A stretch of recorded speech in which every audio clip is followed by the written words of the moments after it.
privately owned by a gentleman named Kevin Kelly, and he lives part-time in the home, part-time in an apartment on the property. So he only has one rule. None of the furniture is roped off because he uses the house for parties and things. But he just asks that you not sit on any of the antique furniture in the house. Okay, that's not a bad rule. So, and we'll go ahead and get started. The tour lasts about an hour. Okay. All right. So the trees out. That tree is called the live oak tree. The big trees out here you see live, and the one out here is 500 years old. So that's the two oldest trees we know of on the property here. The ones in the very front that were planted in an alley, you'll see that as we go to the front. Those were planted in 1830. So these are the oldest right here. Okay. All right. Let's go to it.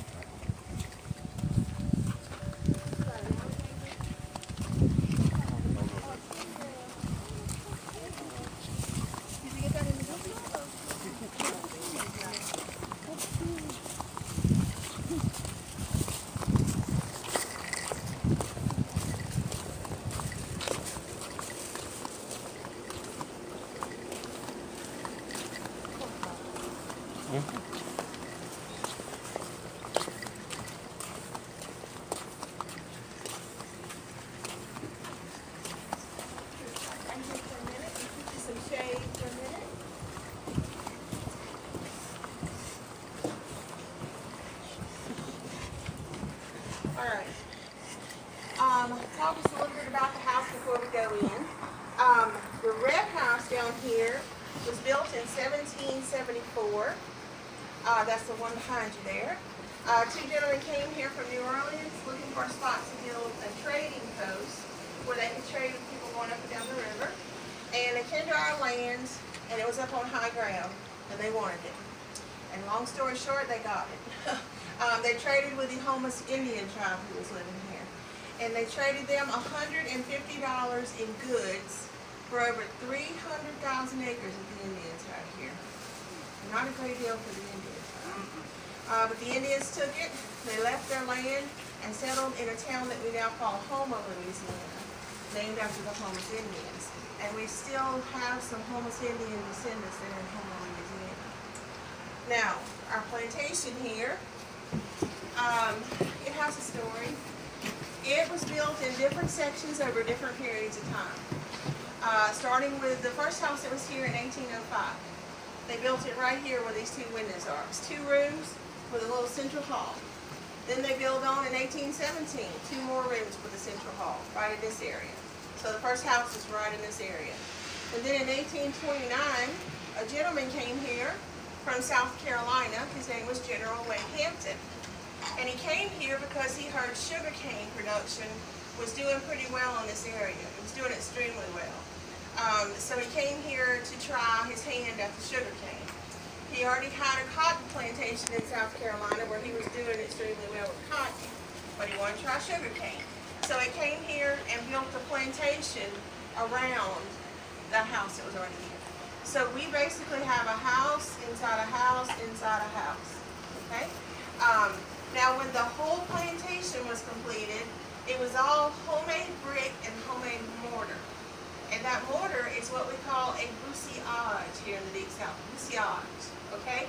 And it's mud, horsehair, bits of spinach, small salted trees, bits of clamshell, anything they could find to make a mortar to mortar the bricks together. The bricks are all handmade on the plantation by the slaves. So it was kind of crude looking to General Wayne Hampton. He'd never seen anything like that before. So he didn't like it. He said it doesn't look wealthy enough. So he had him come back and plaster over everything you see out here, including those big pillars right there. And then he said, I want you to score it off to look like big, huge pieces of marble and faux finish it with a paint. So he wanted his house to look like a marble house from the river. And everybody thought it was. When they came down the river, they would marvel at that marble house sitting there. So it didn't work. All right, y'all, come on this way. Take a look at the window panes as you walk by. These window panes are original from 1817. Still here.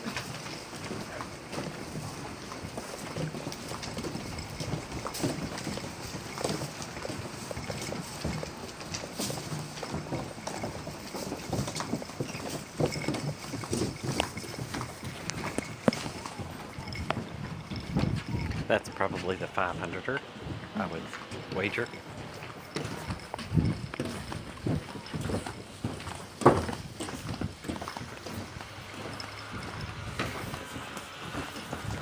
right, I'm going to tell y'all a little bit about the levee out there. That's what's beyond that fence, that big pile of dirt out there. It's not always been as tall as what you see right there. The first house that was here, the first levee that was here was just a little hill. And then in 1927, we had a great flood in the area. It's in the history books, the Great Flood of 27. And it flooded all the land up and down the Mississippi River.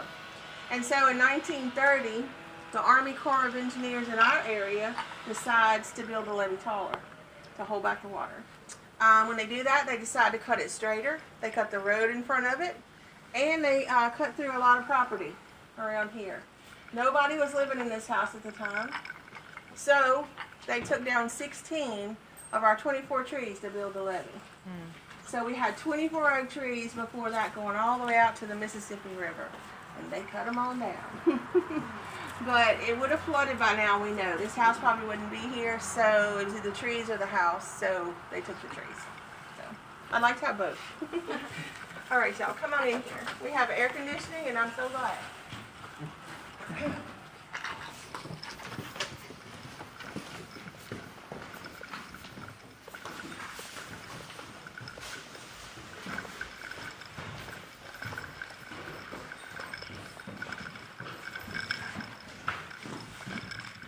Right now, he bought this house, and the house was basically going into disrepair when he bought it.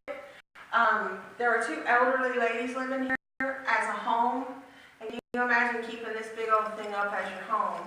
They said we can't do it anymore, so they said we're going to sell the shape it was in. Okay, years, and he's a self-taught artist, and he did all of this right here. They wanted you to feel like you're walking into a sugarcane field. A lot of people have never been inside a sugarcane field. Well, now you're inside one. You've got the sugarcane on both sides of you, the sky above you, and plants and animals native to our sugarcane fields here. I grew up in a sugarcane field, I'm telling you. I was a tomboy, barefoot in the summer, eating sugarcane. There we go. That's what we do here in the The dogs in the painting, those were Mr. Kevin's dogs at the time. And the love of his life, I'm telling you, King Sam Kelly, and over there, Princess Grace Kelly. So that map is very special to the house. It was found in the house in 1987. They put a hole upstairs on the 3rd floor to put an air conditioning unit in. And when they looked up in the hole, the map was rolled up in the hole. They pulled it out, opened it up, and there it is right there. It's from 1847. And there are only 3 other in existence that we know of that are just like that map right there. It basically shows the Mississippi River running through the state of Louisiana, and it shows all the plantations that were along the Mississippi River. Each one of the marks coming off the river there is a plantation plot in 1847. And there were over 1,000 plantations lining the Mississippi River. And we believe the map was hidden because of that reason. Because when they heard word of a great civil war coming, around 1858, they started talking about it. And John Burnside was living here at the time. And he said, well, look what I have. I better hide this. Because if the Union troops ever get this into their hands, they're going to know where we all are. And all they're going to have to do is just go from one plantation to the next. So we're pretty sure that's why it got hidden up there on the 3rd floor. Now, our land, okay, no, you're good. Our land on this map was right here. Okay, this big spot here compared to all these little bitty ones around here. That's 300,000 acres in 1847. And now we're a little dot. We're 38 acres left of all that land right there. And that's because we've had over 15 different families in the home and each descendant got a piece of land and then sold it. So it's become towns and cities, shopping centers, subdivisions, anything you can imagine it's become that. So, all right, y'all, come on in here. This is the dining room to the house.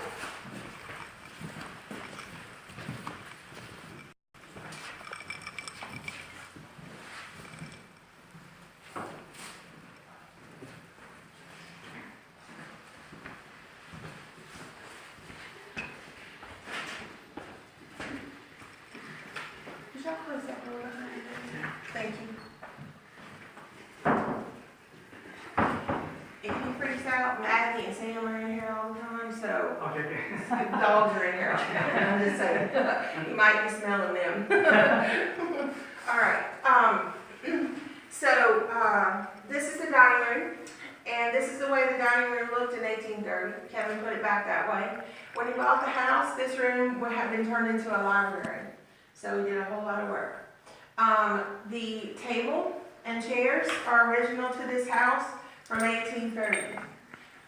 This was General Wade Hampton's personal family table and chairs. Beautiful table and chairs.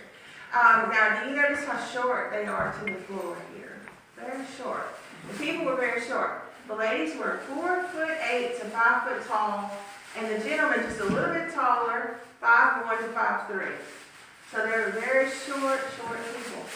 The chandelier here is original to this room from 1830, and it's never had electricity put to it. It looks just like it did in 1830.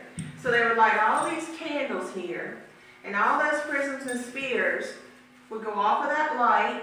You see them shining on and they would go all around the room, causing illumination into the room. That's the way they got illumination into the room without electricity. There was no electricity. You couldn't walk in and flip on the switch. You had to light a candle. They used candles all night. So these two things here, this one and the big one here, does anybody know what those are? Louisiana people don't know. Those are called fly catchers. So that's what they were using in the plantation to catch the flies and the wasps that were coming in the windows. So they would leave the windows and doors open all the time to get airflow through the house. No electricity, no air conditioning. No screens on the windows. They hadn't been invented yet. So, every fly would come in and try to dine, every fly was going to come in. So before dinner, the lady of the house would take the trap. There's a stopper, okay?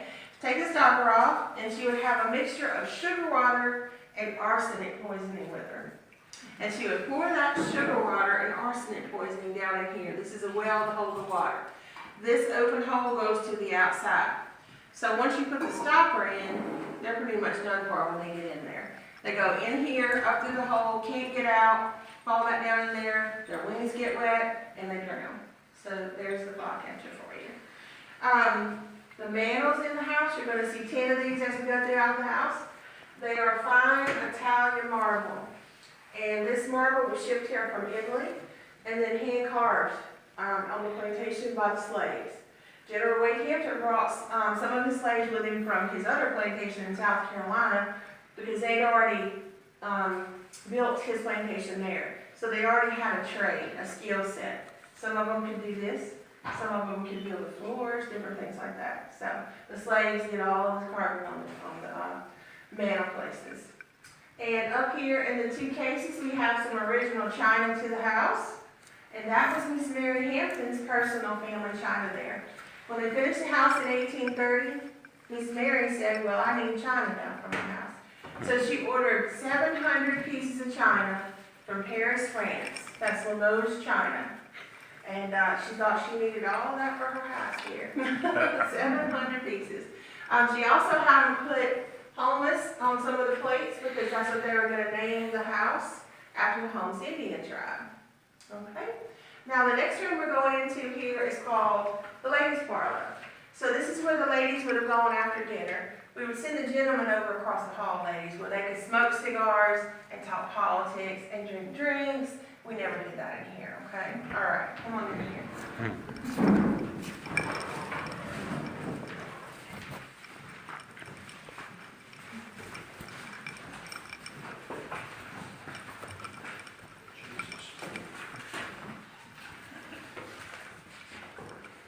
We're short. Very, Yep. very short. I know. I can't get my legs under that face.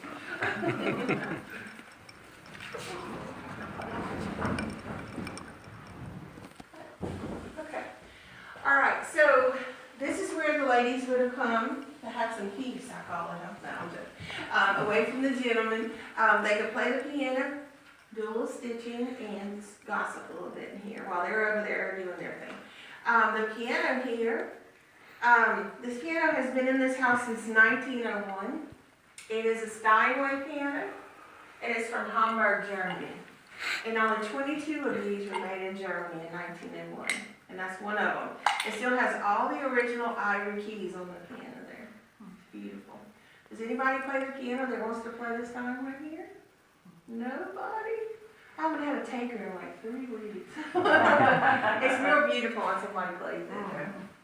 Okay, now on the back wall here we have some original portraits. The lady here is Carolyn Hampton Preston, General Wade Hampton's daughter. He's the one who completed the plantation here. And that's her husband over there, John Smith Preston.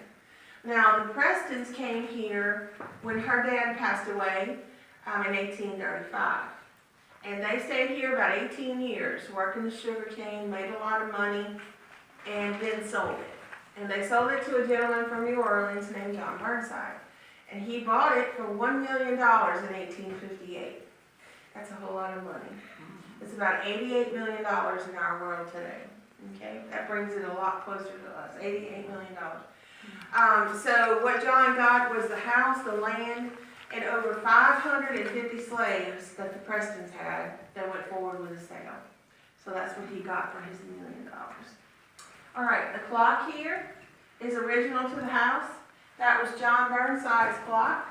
And John Burnside was a bachelor all his life. He traveled abroad a lot. He lived the bachelor life. And he went all the way to Paris, France to get this clock right here because he knew what it was. Originally, that clock was Marie Antoinette's clock.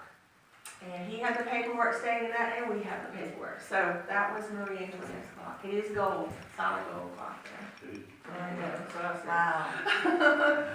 Wow. Behind you here on the walls, we have some tapestries that were done in 1820. And they were done by some nuns in New Orleans called the Ursulines. And the Ursulines were very famous for taking in girls that nobody else wanted. Ladies of the night, Creole women, and they would teach them how to become ladies. So this is the way they did it. They would teach them how to stitch, read books, poetry, different things like that. So this is called turkey work, beadwork, and embroidery. And the nuns said it would take them about 1,000 hours to do one of those right there. And it said it taught the girls patience to work on those. I'm sure it did, huh? It would take a lot of patience. And this chandelier is the other original chandelier in the house. We only have 2. This one and the one in here, and they're both Irish crystal. So that's the other original chandelier. Alrighty.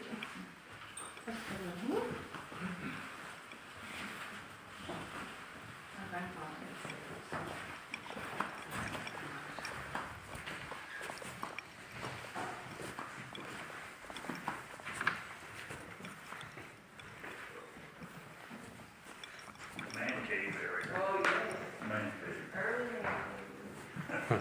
Perfect man cave. Yeah.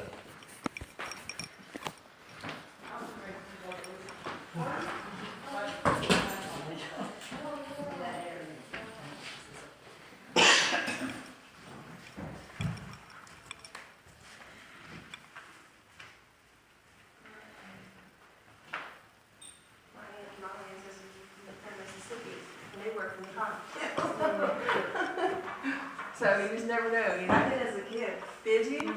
Yep, my husband's mother said she did too. Yeah, she did. My grandmother did, she'd wear her own sunbonnet, she said, and she remembers picking that cotton, and it would stick, you know, in your hands. It's okay, you can sit on it. He's got COPD. Please come. Are you okay? Okay, okay.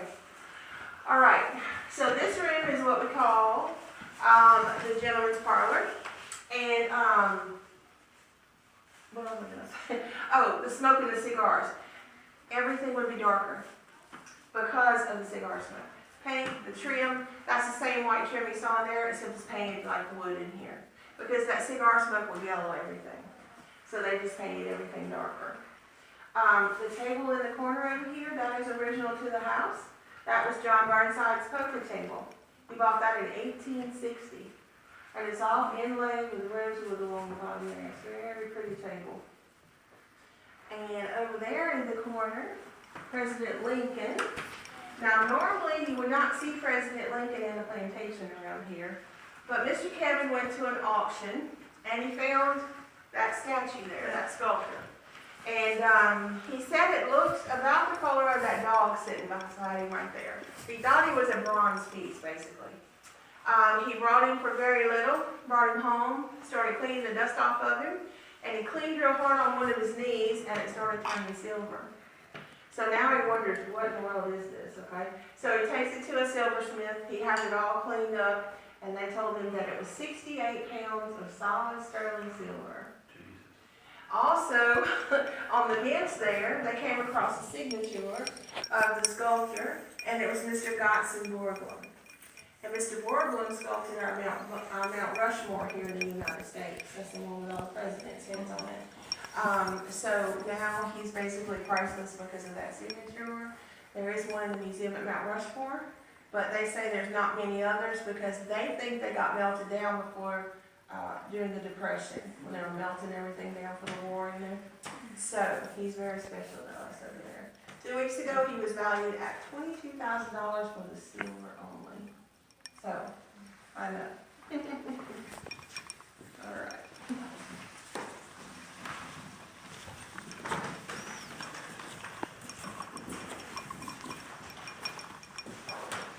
The college kitsune. Oh. Yeah. Oh, okay. I was like, should you not say?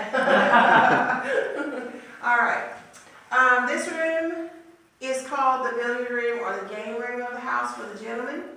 And look at this old billiard table here. It takes up most of the room. It weighs over 3,000 pounds. And it's got 4 sheets of solid slate under here. Most pool tables now have 1 sheet of slate, and that's it. This has 4.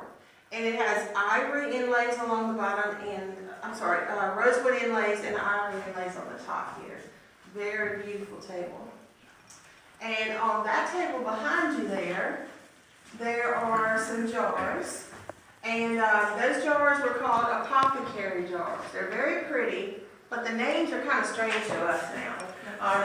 Opium, morphine, hashish, belladonna, arsenic, all kind of things. You can walk into any general store, pick up any of that over the counter, just like we walk in and pick up Tylenol and Advil today.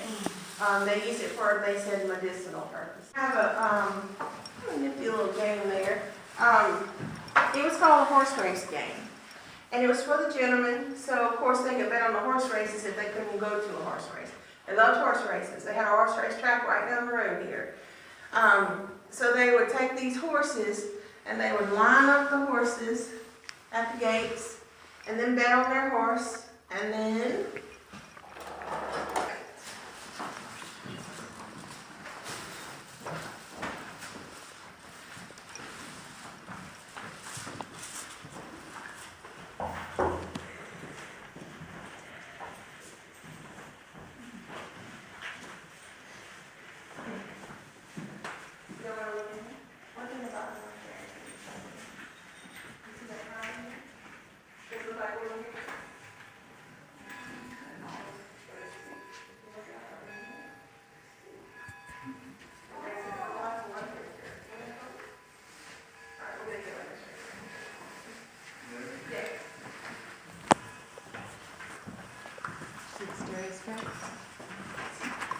look in the very bottom.